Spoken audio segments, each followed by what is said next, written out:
Having grown up in the 50s and the 60s, I certainly realized the importance of race in race relations. I also am familiar with how it affects how race relations affect our community, because I remember, the segregated lunch counters, the segregated schools, the back of the bus, and what have you. So I think it's extremely important that conversation about race, although we don't have formal segregation, but we're not where we need to be racially. So I think it's everybody's responsibility, black, white, Nigerian, Asian, or what have you. I think it's everybody's responsibility to be conscientious about the importance of race and how good race relations can make positive contributions to society. This is a call to action. A call to action. I'm your host, Alex Habersham, and very proud to have with me Mr. Robert Mcduffie. And, when we were talking a few minutes ago, he said that, I'm just a violinist. And of course, my response to that there needs to be an adjective before violinist, and phenomenal, extraordinary, accomplished are just some of the things that come to my mind. So I'm very, very happy that you've come to share with us, not only as it relates to your craft and your experience and your involvement in the community, but we're going to talk in a few minutes about a special project that, and we want to introduce, of course, that everybody can't come, but everybody needs to be familiar. And those of you who can come, we're going to tell you how to get there. But first, let's begin by telling us a little bit about yourself. Okay, and thank you so much for having me today. I've heard a lot about you for a long time, and it's a privilege to sit here with you and chat. Thank you, sir. I am from Macon, Georgia. I was born here in 1958. Went to T.D. Tinsley School for elementary school, and went to First Presbyterian Day School as part of the white flight out of the public school system. I'm one of the first to admit it. A lot of parents back then, that were scared, and so we went into this this school, which I obviously learned a lot. I was too young to realize what was really happening, the subtle things that were at play. But I had a really good time at FPD. I made some good friends, and always loved Macon, romanticized Macon a little bit, loved the architecture, the music. I was addicted as a teenager to Greg Allman and Eat a Peach and One Way Out and Fillmore East. I would just, wear the records out. But I was in North Macon, so I never came down and had any fun downtown. I was stuck up there in North Macon with the khaki pants and the topsiders and all that stuff, country club, playing golf. But I loved that music, and actually many years later when I started performing with Greg Allman, I just couldn't believe that I was on the same stage with an idol. So it was a good upbringing for an upper middle class white kid, and I was really fortunate to have had a Hungarian teacher who ended up in Macon, took a circuitous route, born in Budapest, prisoner of war in Siberia, ended up in Jakarta, Indonesia, working, and found an opening in the Bibb County school system back in the late 50s. And he taught me for 10 years, age 6 to 16, before I left Macon to go to school in New York. But I have always loved my native city, and there's some things, even though I don't live here on a full-time basis, I'm here once a month. I'd say I average 35 to 40 days a year in Macon. But there's some things that you can see even more clearly if you love the place from a faraway place.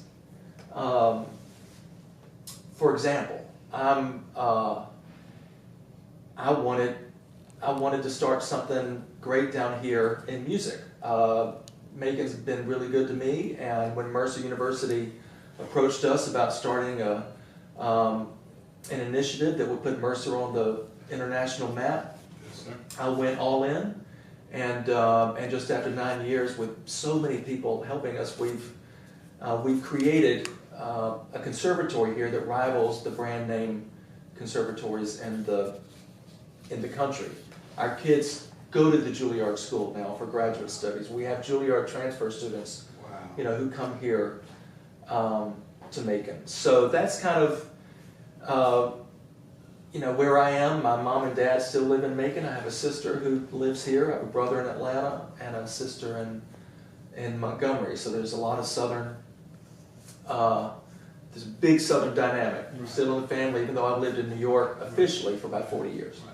Well, I certainly appreciate your candor, and that kind of leads us into what we're going to discuss. It's said that although we're making a lot of progress, socially and economically and sometimes spiritually and academically in Macon, and that we are just on the brink of being extraordinarily great Yes, I agree with that. as a community. I agree with that. But one of the impediments to our going as far as we can go is race relations. So, and I too have been involved in trying to bring the community together and getting everyone to realize, how in fact beneficial it would be for you now and for years to come. Yes, sir. For our community to kind of mesh as it relates to race. So I want to just applaud you, a thunderous ovation for this initiative that you developed in an effort through words and music to try to bring some attention to race in our community, and through this production called What Color Is Your Brother? Right. And so let's talk about that. Absolutely. And I'll speak really briefly about how I got to this point emotionally. It's always been there. I mean, I've always considered myself a Southerner, even though I live on the Upper East Side of Manhattan. I served on the board of the Harlem School of the Arts for 10 years. I was the chairman of their Arts and Education Committee. When I was living there, my focus was trying to teach kids in the community art schools well enough so that they could legitimately get in to the major conservatories, because there are no brown and black faces on stages of classical music. Right. That's going to be a death knell, and that's a huge, huge problem. That's why I'm so excited about the Otis Redding initiative with their community art school that they're working on. Right. That's just something that's always been in the back of my head, but since I'm touring all the time, I haven't been able to, I think, focus on it the way I should. Now that we've started the school here in Macon, this is the issue, the social issue that I think our kids, our students, need to hitch their wagon to. I mean, they can learn how to play their instruments, and that's all well and good. And we want them to do that. It's a good thing for Macon. You see them playing in the churches. You see them at the Grand Opera House. You see them playing all around town. But while you're right, Macon is making so many great strides on so many levels. I think the sense of purpose that Mercer University has and bettering the community. I've been doing a series of concerts over the past 3 years with the great actress Anna DeVere Smith, Right. where she brings Letter from Birmingham Jail to life, a words and music show. We've done it all over the country. We're about to do it at the National Cathedral in Washington. We've done it several times in California. Anyway, this is where I truly am second fiddle. The music is protecting the words, and I'm hearing Letter from Birmingham Jail every single night, and I keep thinking, Macon, Macon, Macon. 2016, Macon. It's still there. It's still there.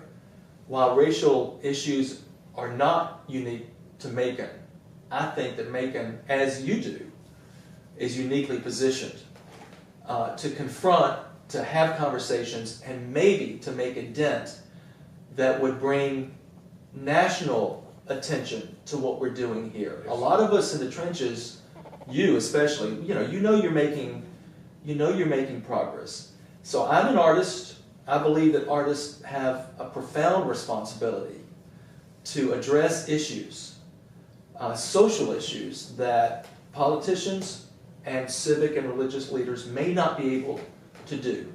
And we think we started that at the Beulah Land experience last year when we not only presented a letter from Birmingham jail, but also the real words of John Lewis when he was extending grace to the former KKK guy who beat him up.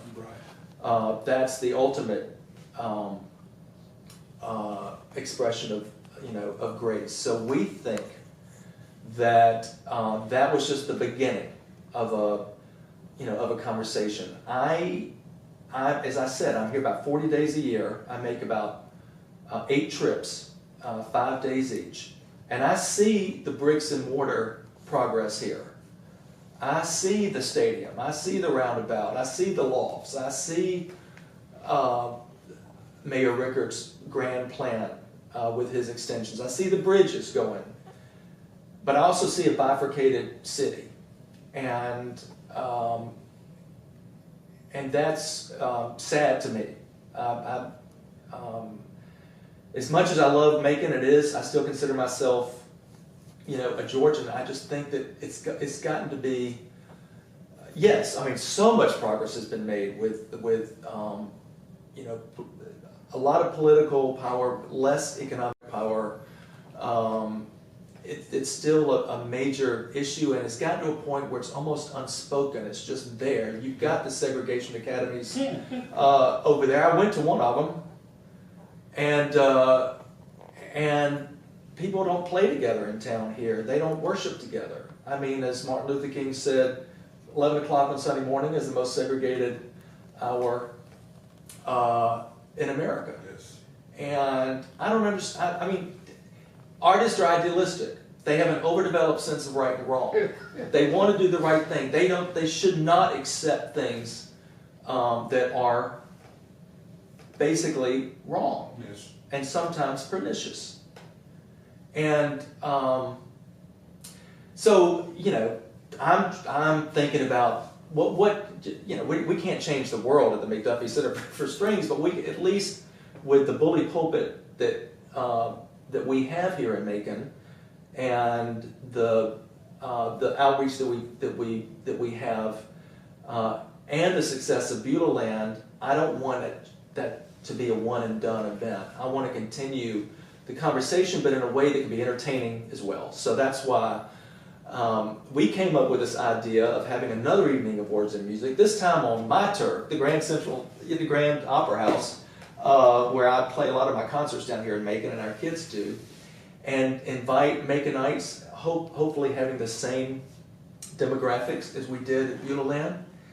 And one of the main reasons I wanted to not only meet you, but to talk to you about this, but where we have young actors here in Macon from the Youth Actors Company, from Theater Macon, portray real Maconites. Oh, wow. Not paraphrase, but the real words. A man named Mark Mobley, longtime producer at National Public Radio, and a wonderful writer, has been in Macon for several weeks interviewing Maconites all around town. And we have, it was really tough, but he decided on presenting 5 Maconites, portrayed by young people, race specific, accompanied by music. But the real words, there's no, there's no improvising. It is the real words. So I've read the script, and I think if we do it right, it could be really, really powerful. And everybody's going to know who these people are. We have the mayor, Robert Rickard, being portrayed by, I think, a 14-year-old young man. We have Elaine Lucas, who is whose story a lot of white people don't know. They need to know her story. A lot of just, I mean, I can say this. I come down here, you know, every month. I see the friction there, and a lot of folks look at Miss Lucas as antagonist, provocateur, you know, but they don't know her story, and everybody will see and hear her story and her words during this event. The coroner here, Leon Jones, is being portrayed by a young actor. His words. Dominique Johnson, young preacher in town who runs a program at Mercer as well, grew up in Macon, speaks very, very honestly, bluntly. And a young lady I haven't met yet named Susanna Patterson, who is the court-appointed special advocate here in Bibb County. Georgetown educated, I think, a tax lawyer, but she's now doing, wow. She adopted 4 biracial kids. Now, I can't give the punchline away, Okay. but what color is your brother Right. comes from her experience Wow. here in Macon. So I think, I don't like seeing what's going on when I think people can, and I know so many of these people. I've had so many of these conversations as well, and it seems to be so taken for granted, these macro racial issues in Macon, that that you can talk about it till the cows come home, but these are people like you who are in the trenches every day in Macon, who have a story. It's not just the words that are printed in the paper the following day, but everybody has a story. And that's what the arts should do, is to present the stories of these people. What is your hope will be the residual effect of having produced this production, or having put it together? And, you know, to be just brutally honest with you, it gives me chill bumps. You know, not only that you are putting together the effort, but the mixture and the combination and the potential effectiveness of what you're doing. And let me just tell you early on that I want to play a role in making sure, you know, I know everybody can't come, but there ought to be some kind of mechanism where we can expose the masses. Absolutely. That's what we want. The masses to this production. Well, we want to repeat it. If we sell out and if we know that we can do it again, we will do it again. It's that powerful. And I see the potential, you know, because as you said, you know, all communities, unfortunately, you know, I think that's kind of like what's holding our country back, frankly. You know, all communities experience the same kind of problems racially. So I just see a national potential with I agree, and growth. And I think Macon should take the lead. Another thing that I see, and you know, in the interest of full disclosure, the mayor is on my board of directors. He's one of my oldest and dearest friends in town. I love him and I love his family. And I wouldn't have been able to start the school without Mercer University. But I hear the public talk by these incredible people. So we want to be another Greenville. We want to be another Asheville. We want to be another Savannah. Why don't they want to be another Macon?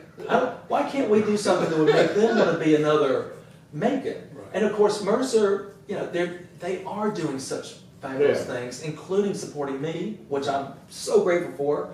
But I don't want to be another Duke. I don't think Mercer should be another Duke. Right. I don't think Mercer should be another Wake Forest. I don't think Mercer should be another Vanderbilt. They should look to Mercer and see what Mercer's doing. They should look to Macon and see what Macon's doing. And the issue in Macon that would get us on the front pages of the national papers would be what we're doing about the racial issue that is not unique to this town, but because of our desire, and yes, the arts, and the people in the trenches every day, that will bring the national press to this town to see what we're doing about it. And I have that kind of crazy, you know, dream, you know, idealistic again, overdeveloped sense of what can be done. And set a goal that's so far out there that, you know, it's going to be really, just keep being the dog chasing the bus. Just keep going. Well, the interesting thing is that, you know, as you talk about it, it seems to me that what color is your brother approaches information about different aspects, not only just the artsy, but about the educational element, the academic, and surely the social and the spiritual element.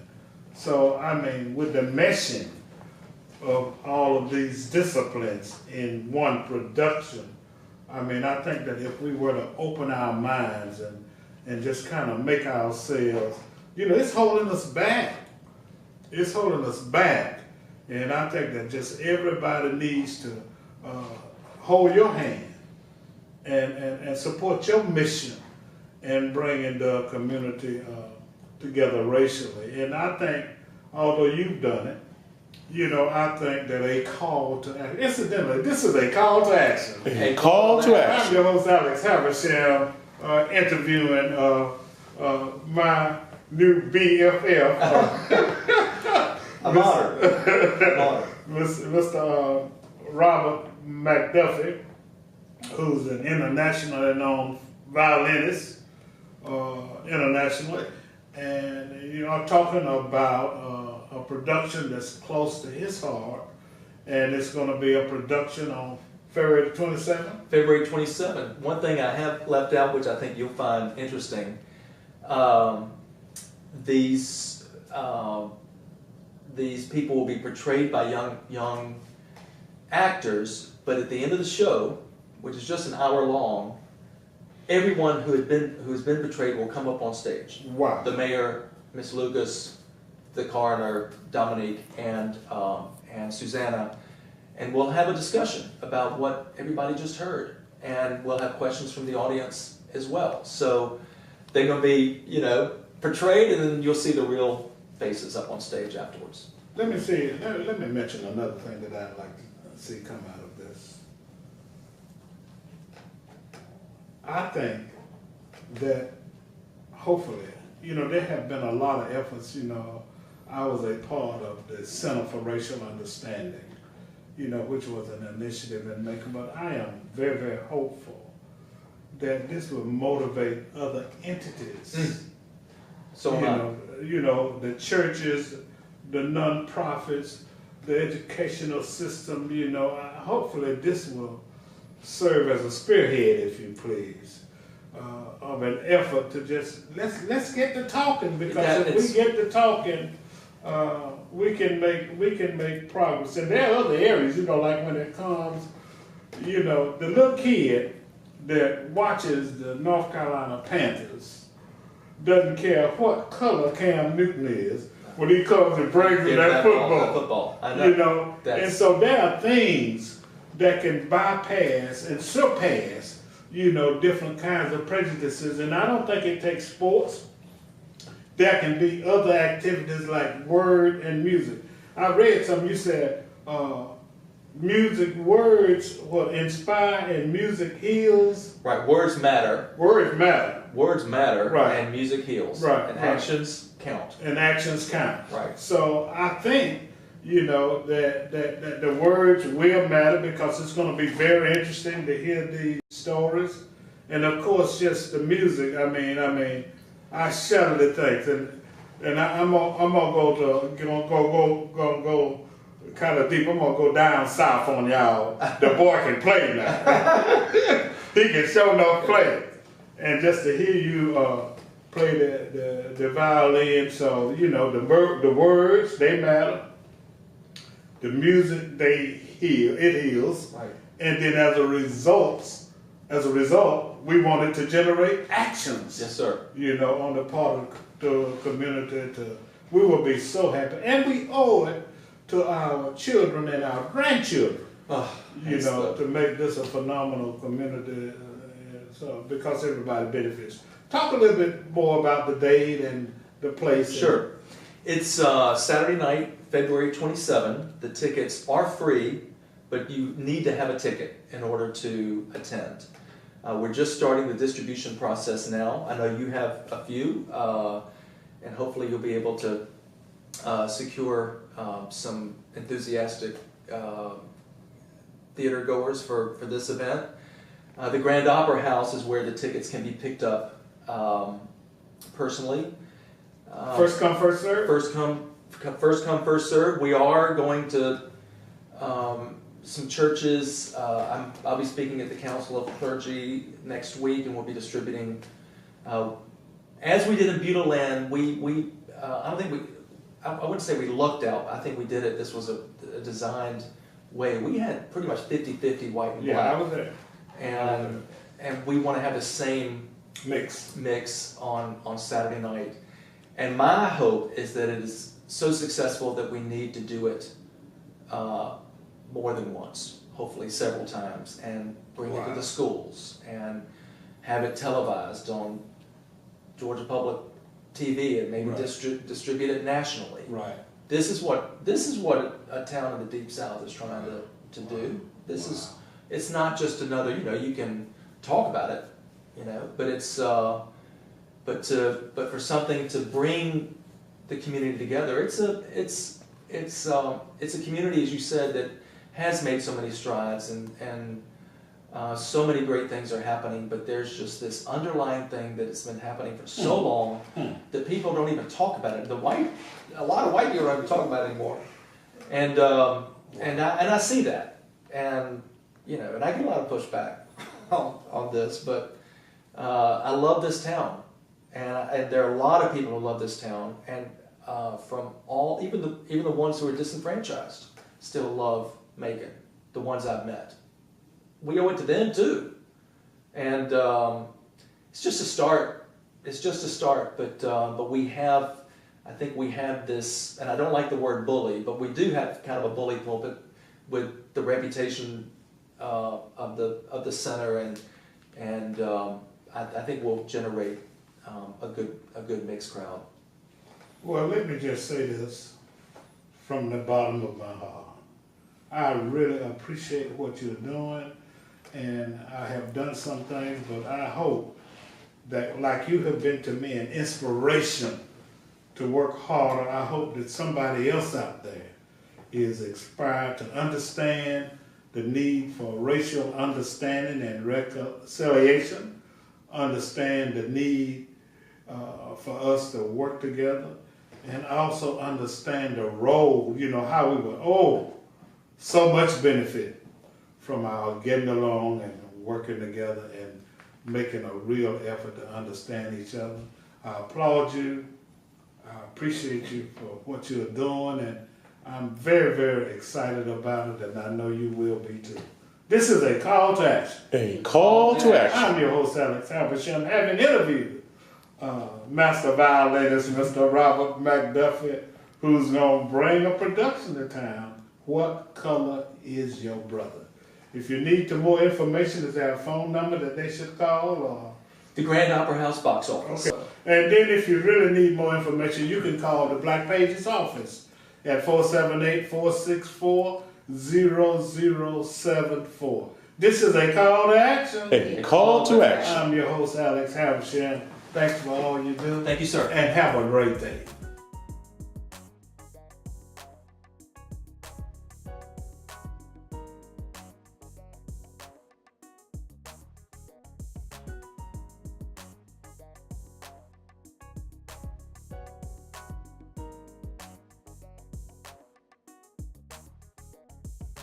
www.makingblackpages.com